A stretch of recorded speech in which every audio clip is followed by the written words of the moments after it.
Alrighty, so you guys have asked for some first impressions and stuff, so let's chat for a little bit. This is my first 20 to 25 hours with Destiny impressions and stuff. Lots of spoilers in here, tons of spoilers. If you haven't played it all, if you haven't finished the campaign, do not watch this, come back later. I would like to do a full review of the game in the future, but I also wanted to do this, so yeah, we'll see how I handle that. Story. That seems like a good first place to start. The story campaign experience was very good. I think much better than anything Destiny 1 really offered.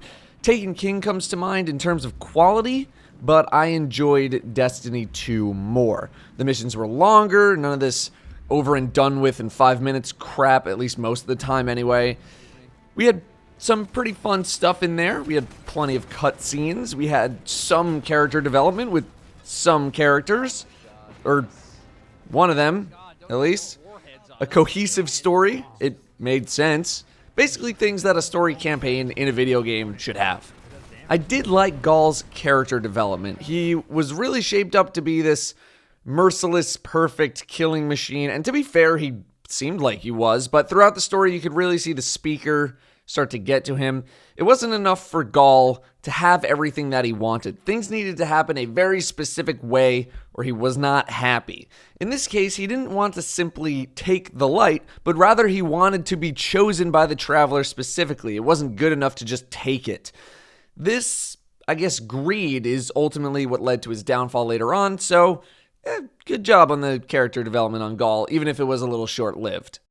Again, the story missions were all pretty fun, but in general, Destiny's world seems much more well put together this time around. The world building's a lot better. It feels like there's actually stuff going on. The worlds feel populated, not just with other players, but with more things actually happening.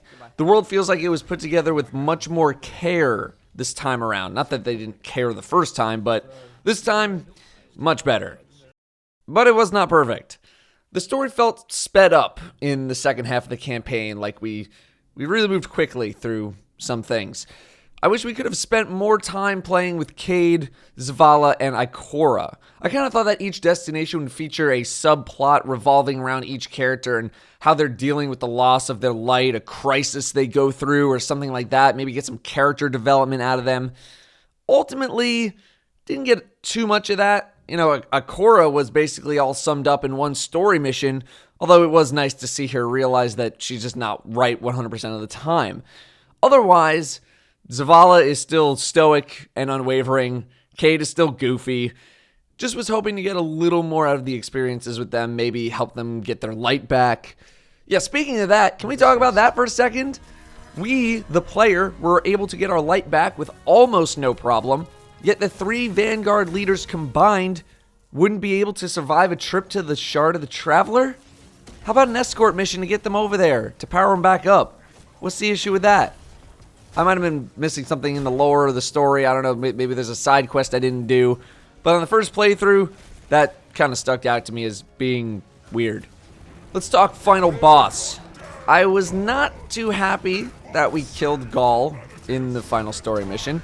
I was really hoping for him to be killed in the raid, again after he was hyped to be the baddest dude who ever lived since Oryx. Obviously we don't know what the raid's going to be like just yet, so there could still be tie-ins with Ghaul and whatnot, but the conqueror of worlds, destroyer of suns, and you with your tiny little fire team are able to completely demolish his empire after he destroyed nearly everything your team has ever known in a matter of, I guess, weeks?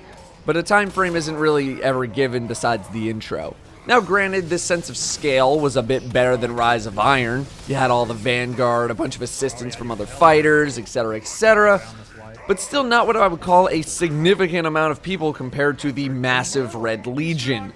And I know we were trying to do some stealthy stuff, but I would have liked a bit of a grander scale. And then you can just totally go in and 1v1 Ghaul to death in the final mission. Come on with that. You mean to tell me one Guardian is going to take out Ghaul, who is jacked up on light? Just one? Get the Vanguard in there with their powers or something. Have them come with me. And then he transforms into the huge thing, and I'm thinking, oh yeah, phase 2. I knew this wasn't over. This is going to be crazy. And it's over. You're not going to let me fight the big thing at all? Not even a little bit? Come on, man. I want that insanity at the end. Speaking of scaling, I just want to mention how easy the campaign is when you're with a full fire team. Gaul was a complete joke of an encounter with a team of 3. The missions all feel like they're tuned for one person, and if more happen to come along, I know slight things changes, but it doesn't really feel like it does. I would really like to see more enemies spawning with more people in a team to make the campaign maybe not just a complete stomp. I believe that enemies have a bit more health when you're with a full team, but with a team of 3, it is kind of a snooze in terms of difficulty. I don't know how easy or hard that is to make happen, just give them feedback. And I don't know if it's just me who thought it was easy with 3 people. If you played with a team of 3 and had a different experience, drop it in the comments. Or if you played by yourself and you're like, oh, this is really hard, post in the comments. Finally, that post-credit scene was very cool. I have no idea what it will lead to, but it was cool.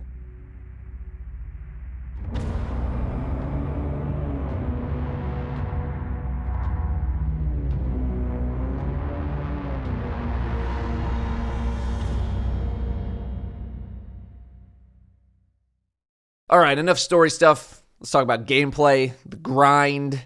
Campaign didn't take too long. It was about 8 to 10 hours. I didn't think it would take very long. There's a good amount of stuff to do in terms of lost sectors and adventures and the like. I do like that everything feels linked together. No more getting booted from a story mission when it's over. You can just keep going. No more having to go to orbit. That's very nice. Destiny 2 feels much more like an open world game, like how they probably wanted Destiny 1 to feel like.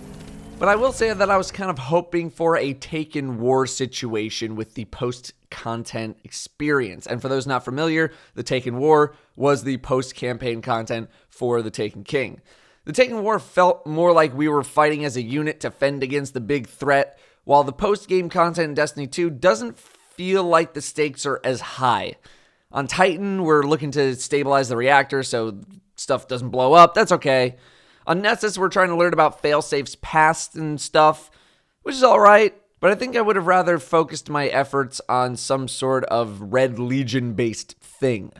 The grind is not anything I wasn't expecting. I do like that the infusion system was actually made a little harder. No longer can you just be mindlessly fusing everything together. You need to actually match weapon types, although I'm sure it won't be a huge problem in the future. I knew they weren't going to make it not 100% infusion rate anymore, so I was wondering if they were going to change it at all, and they did, and I'm fine with that. The mod system is pretty interesting, nice way to add another layer of min-maxing to gearing, but I haven't messed with mods too much because I'm constantly replacing my gear with new stuff while I level up. Speaking of filling my inventory with items, Destiny 2 has abandoned a lot of currencies. Strange coins, gone. Motes of light, gone. Upgrade materials, gone. Planetary materials still exist, but are just reputation turn-ins. They've cut a lot of that part of the grind out. It's just pick up a gun and go. Some people are probably going to like that. Some people maybe not so much. Me, I think it kind of sucks that I won't have another 6,000 strange coin opening video 3 years from now. But it was Bungie's plan to reduce the amount of obstacles in your way from getting a new item to using it immediately. They're just trimming the fat. The farm was thought to be the new social hub, but as soon as you complete the campaign, it basically turns into the reef. No reason really to visit, at least any that I've noticed so far, although at least the reef had the trials vendor. That's not to say that the new tower is bad or anything, because I think Tower 2.0 is actually really cool. Feels much more like an actual hangout. It's nice to see it all opened up, seeing the different areas. It makes it feel much more alive, even if I won't be utilizing a lot of the space. Haven't done too many strikes. I think I've done maybe 3 or 4, but the ones I did play were fun, but not revolutionary. It's still pretty much a similar experience to Destiny 1, but the final bosses seem a lot cooler and feel like they require a little more paying attention. The Nightfall strike was very fun, especially with the Rat King exotic quest objective on top, where you need 5 or more minutes remaining. I really enjoyed that. The set pieces for all of the gameplay are really nice. I just hope we have reasons to revisit it. Big example are the lost sectors. Some of them are just huge, and I appreciate that Bungie spent a lot of time planning geometry for areas that maybe won't be visited as often as other places. The game itself, of course, looks beautiful. The music is amazing. The sound is great. Things from Destiny 1 that didn't really need any improvements like that, like the music and the sound design, somehow got even better. Now, I'm sure people are going to ask about the whole microtransactions issue with the ability to buy mods and other boosters. It's a conversation we'll have for another day in the near future, but man, Bungie has really learned how to walk that line, and I feel like I say that every single time we talk about microtransactions. Just when you think they couldn't get any more clever with making things pay to win or not pay to win and keeping it ambiguous, they do. I will say right now that while I'm willing to give this a shot to see how it pans out in the future, I'm not the hugest fan of the new shader system that we have right now, despite the fact that you can just preview shaders before equipping them. Shaders were fun of the limited customizability of our characters in Destiny 1, and now they have individual charges on them, but in the future we're all probably going to be drowning in shaders anyway, so it's not going to be as huge of a deal. First impression was I wasn't the biggest fan of that at all, but I'm willing to see how it pans out. I don't know why this was really changed. A lot of people are probably going to say because of microtransactions. I don't know how much I agree with that, but I don't know how much I really disagree with that either. As I've said before, Destiny 2 is not an evolution of the Destiny experience. It does not take a lot of risks. I don't think it really pushes the envelope. Destiny 2 feels like what happened when Bungie surveyed people about what they didn't like about Destiny 1. You know, they went up and asked, okay, what's everything that people didn't like about Destiny 1, and how can we start to fix it? And most people probably would have said story, and it's very clear they focused on the campaign experience and the world-building experience and the general patrol experience this time around. And they're all way improved. If you look at Destiny 2 compared to Destiny 1, it is massive improvements, Destiny 1 at launch. Destiny 2 is Bungie throwing away the limitations of the old generation of consoles and seeing how far they can push certain things. Is it worth a purchase? That depends entirely on how you feel about Destiny. If you enjoyed Destiny 1 and you're looking for a reason to dive back in, you just want to play more content, you want to get back together with your friends, I would say Destiny 2 will probably satisfy your desire for new content.